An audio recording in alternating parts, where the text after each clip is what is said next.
नुसते कॅनव्हसवर हिरवे झाडे बनविण्यापेक्षा प्रत्यक्षात हिरवे दृश्य तयार करा ना.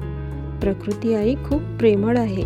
आपण प्रकृती आईची फक्त 10% जरी काळजी घेतली ना, तर बाकीचे 90% ती आमची काळजी घेईल.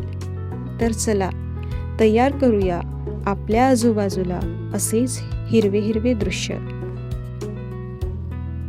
वाऱ्याच्या हळूवार स्पर्शाने जसे हे झाड डोलू लागतात, असे भासते की ते खूप आनंदाने नाचत आहेत.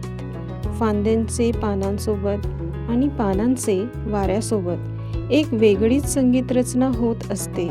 विविध झाडे, विविध पाने आणि विविध रचना, तरीही त्यांचे स्वर काही चुकत नाही. लय, ताल अगदी अचूक बसते आणि त्यालाच म्हणतात प्रकृतीचे संगीत. हे संगीत प्रकृती आपल्या मुलांच्या समृद्धीसाठी सतत सजवीत असते. ऐकून बघा जरा. हे निसर्गाच्या घरचे देणे आहे, माझ्यासाठी, तुमच्यासाठी, या प्राण्यांसाठी आणि या असंख्य पक्ष्यांसाठी. कोणताही स्वार्थ न ठेवता प्रकृती आईने या पृथ्वीवर जन्म घेतलेल्या सर्व प्राणीमात्रांसाठी हे संगीत रचले आहे. त्याला छळू नका.